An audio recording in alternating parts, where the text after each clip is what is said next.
शुरुआत में यहाँ पे हमें सुमेरिको का सीन दिखाया जाता है जो कि अपने बुक स्टोर में काम कर रही होती है और उसके पास आडाशिनो आता है यानी कि रेन आता है और वो पूछता है कि क्या तुम ये बुक जानती हो।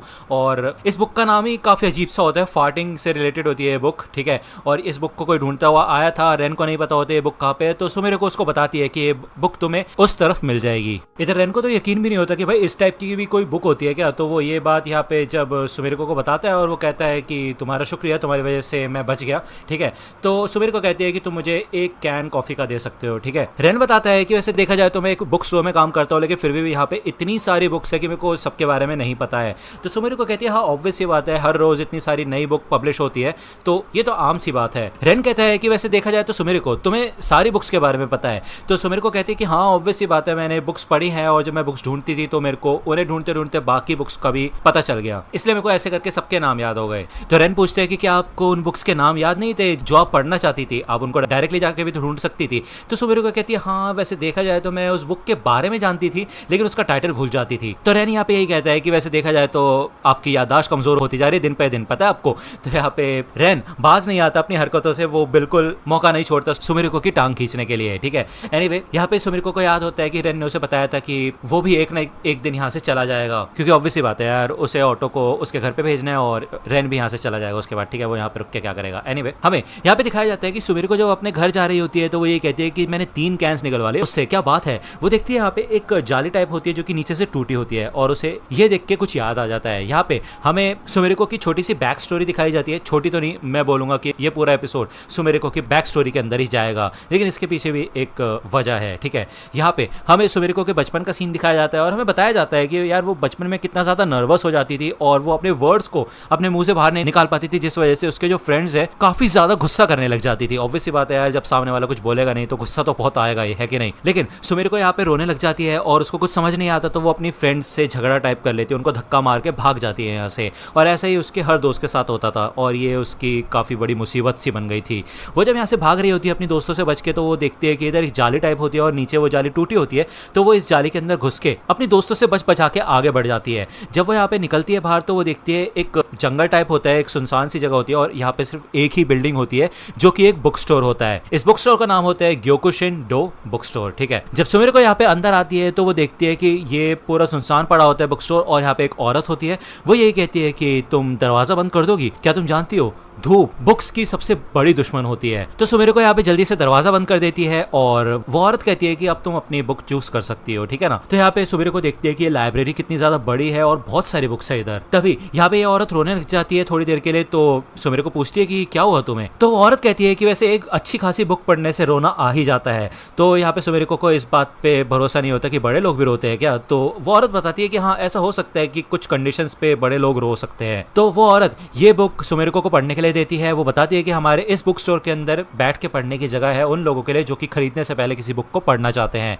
तो सुमेरिको जब यहाँ पे बुक पढ़ती है बैठती है तो वो यही सोचती है कि यार दरअसल बात यह है कि बुक्स बहुत ज़्यादा बोरिंग होती है, लेकिन फिर भी जब वो पढ़ना शुरू करती है तो यार उसको इंटरेस्ट आने लग जाता है धीरे धीरे और ये बुक पढ़ते पढ़ते तकरीबन शाम ही हो जाती है। तो वो औरत यहाँ पे सुमेरिको के पास आती है और उससे यही कहती है कि तुम कल आ जाना और कल इसको कंटिन्यू कर लेना। लेकिन यहाँ पे सुमेरिको काफ़ी ज़्यादा एक्साइटेड होती है आगे पढ़ने के लिए उस बुक को, जिसके बाद यहाँ पे वो औरत इस बुक में एक बुक मार्क लगा देती है और वो कहती है कि ठीक है मैं तुम्हें ये बुक दे सकती हूँ लेकिन एक शर्त पे, तुम्हें कल वापस आके ये बुक मुझे देनी होगी, ठीक है ना। तो यहाँ पे हमें दिखाया जाता है अगले दिन सुमेरिको काफी ज्यादा एक्साइटेड होती है और मुझे तो लग रहा था कि उसके दोस्तों से पकड़ ना ले और ये बुक वगैरह फाड़ ना दे, लेकिन ऑब्वियस सी बात है ये डोरेमोन थोड़ी ना चल रहा है। अब यार तुम ये मत पूछना कि आप डोरेमोन देखते हो। हाँ देखता हूँ।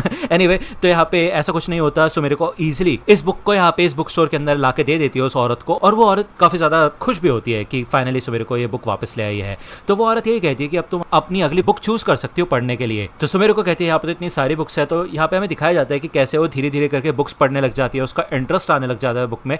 वो एक ऐसी बुक पढ़ती है जिसमें कुछ अफेयर्स वगैरह की बात होती है, तो वो उस औरत से पूछती है कि अफेयर क्या होता है। तो वो औरत उसको इस चीज की एक्सप्लेनेशन भी देती है। वो बताती है कि वैसे हर इंसान के अंदर एक डिक्शनरी होती है वर्ड्स की, ठीक है। वो तुम्हारे ऊपर है कि तुम बात करके उस डिक्शनरी को सामने वाले इंसान के दिल से बाहर निकाल सकती हो या नहीं, ठीक है ना। हमें दिखाया जाता है कि वो औरत यहाँ पे सुमेरिको को स्नैक्स वगैरह भी देती है और काफ़ी ज़्यादा सपोर्टिव होती है वो। जब यहाँ पे सुमेरिको अपनी अगली बुक चूज़ कर रही होती है उस समय यहाँ पे वो औरत सुमेरिको को देखती है और वो नोटिस करती है कि कुछ तो गड़बड़ है, ठीक है। वो यहाँ पे बात करती है उससे और पूछती है कि जब तुम पहली बार इस बुक शॉप में आई थी तब तुम रो रही थी, तो क्या कोई गड़बड़ है, कुछ हुआ है तुम्हारे साथ? तो सुमेरिको यहाँ पे फाइनली बताती है कि उसको बोलने में, अपने वर्ड्स को एक्सप्रेस करने में काफ़ी ज़्यादा हिचकिचाहट होती है और इसी वजह से उसके दोस्तों की और उसकी लड़ाई हो जाती है, ठीक है। सुमेरिको हमें बताती है कि वो औरत ये सारी की सारी बातें बिल्कुल शांति से सुन रही थी, ऐसा नहीं है कि बहुत जल्दबाजी कर रही हो या फिर कुछ। वो सुमेरिको की बात का खत्म होने का वेट कर रही थी वहाँ पे। और इसके बाद यहाँ पे सुमेरिको को उस औरत ने ये सजेस्ट किया था कि हर इंसान के अंदर अपनी एक डिक्शनरी होती है और मैं तुमसे चाहती हूँ कि तुम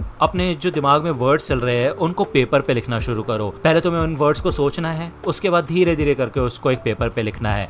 और ये चीज़ यहाँ पे सुमेरिको के लिए काफ़ी ज़्यादा कारगर साबित होती है, ठीक है। क्यों, ये मैं आपको आगे बताऊंगा, ठीक है। यहाँ पे उस औरत को सुमेरिको के ऊपर पूरा भरोसा होता है। वो कहती है ज़रूर तुम आगे चल के काफ़ी अच्छी खासी नॉवल लिख पाओगी और जब तुम वो नॉवल लिखोगी तो मैं ज़रूर वो नॉवल पढ़ना चाहूंगी, ठीक है ना, मैं तुम्हारा इंतजार करूंगी। यहाँ पे हमें बताया जाता है कि सुमेरिको ने जब से अपने दिल की फीलिंग्स को लिखना शुरू किया था, जर्नल करना शुरू किया था, तब से उसकी लाइफ काफ़ी चेंज हो गई थी। वो आसानी से अपने वर्ड्स को बोल पाती थी, यानी कि अपने दिल की बातों को लोगों के सामने रख पाती थी और उसके जो रिलेशन वगैरह थे वो सब ठीक हो गए थे। जब उसने सोचा कि वो उस बुक स्टोर में जाए और उस औरत का थैंक यू करे, तो उस वक्त यहाँ पे वो देखती है कि वो जाली जहाँ से टूटी हुई थी वो बिल्कुल ठीक हो चुकी होती है, यानी कि अब उसके पास और कोई रास्ता नहीं होता उस बुक स्टोर में जाने का, क्योंकि ऑब्वियस सी बात है वो एक बच्ची है, उसको रास्ता नहीं पता है, ठीक है। अब यहाँ पे फाइनली हमें फिर से अभी का सीन दिखाया जाता है और वो इसी जगह को देख रही होती है अभी, और फाइनली वो जाली वहाँ से फिर से कटी हुई होती है। उसको एक और चांस मिल जाता है उस बुक स्टोर में जाने का।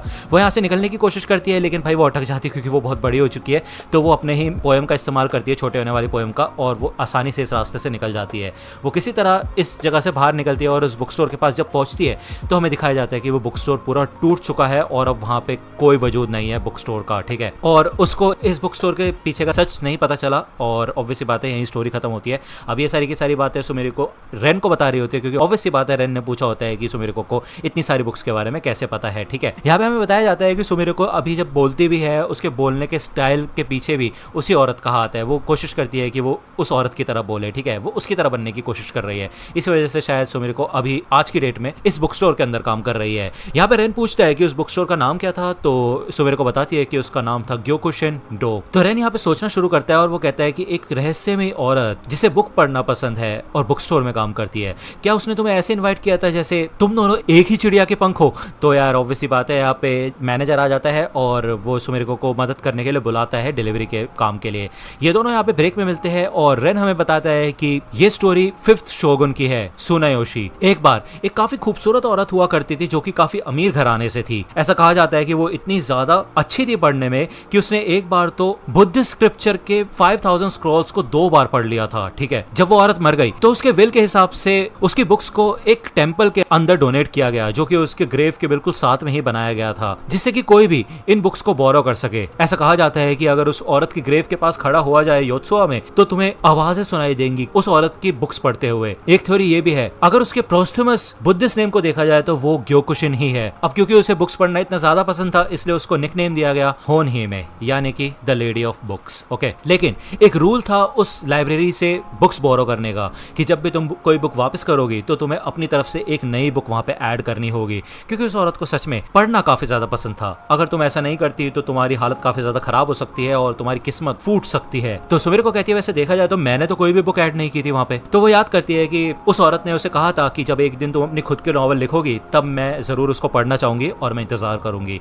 तो यहाँ पे वो ये सोच के काफी ज्यादा खुश होती है कि इस दुनिया में ऐसे भी लोग हैं जो कि एक अच्छी बुक पढ़ने के लिए कितना भी वेट कर सकते हैं। तो वो यही सोचती है कि उसको अपनी बुक जरूर उस औरत को पढ़ानी है, ठीक है। दूसरा यहाँ पे हमें बीच में एक शो का सीन दिखाया जाता है जहाँ पे एक मरमेड टाइप की लड़की होती है कि वी ट्यूबर होती है ये बंदी, और इसका नाम होता है हिमेओ योरुमन। और अभी हमें इसके बारे में नहीं बताया जाएगा, इसके बारे में हमें एपिसोड के एंड में बताया जाएगा। दूसरी ओर हमें सुमेरिको और रेन का सीन दिखाया जाता है। सुमेरिको यहाँ पे रेन से पूछती है कि क्या तुम्हें कोई नए कर्स ऑब्जेक्ट मिले, तो रेन बताता है कि कर्स ऑब्जेक्ट मिलना काफी ज्यादा मुश्किल है और जरूरी नहीं वो किसी क्यूरियोसिटी के साथ ही जॉइंट हो। सुमेरिको कहती है कि तुम एक एक सुकु मोगामी भी तो ढूंढ सकते हो ना, या फिर ऐसे ही कुछ। तो रेन कहता है कि ऐसा कुछ मिलना काफी ज्यादा मुश्किल है, वो भी खासकर इस जमाने के अंदर। तो सुबेरो को कहती है मैंने तुमसे ये उम्मीद नहीं की थी कि तुम ऐसा कुछ बोलोगे। तो रेन कहता है कि देखो यार, हर किसी इंसान के पर्सनल आइटम होते हैं और उसी के अंदर हो सकता है ये, और अब मैं किसी के भी पर्सनल आइटम को ऐसी ताक झाक तो नहीं कर सकता ना। अब तुम बताओ मेरे को सुबेरो को, क्या तुम मुझे अपने पर्सनल आइटम दिखाओगी? तो सुबेरो को कहती है भाड़ में जाओ तुम। तो रेन कहते हैं वैसे भी इस एरा में इसका कोई नाम निशान नहीं, क्योंकि आजकल के लोग डिजिटल चीजों पे ज्यादा ध्यान देते हैं ना कि फिजिकल चीजों पे, ठीक है ना। दूसरी यहाँ पे हमें अगले दिन का सीन दिखाया जाता है जहाँ पे नोडोका और ऑटो होती है, ये दोनों पढ़ाई के बारे में बात कर रही होती है। नोडोका यहाँ पे ऑटो और साथ के साथ अपने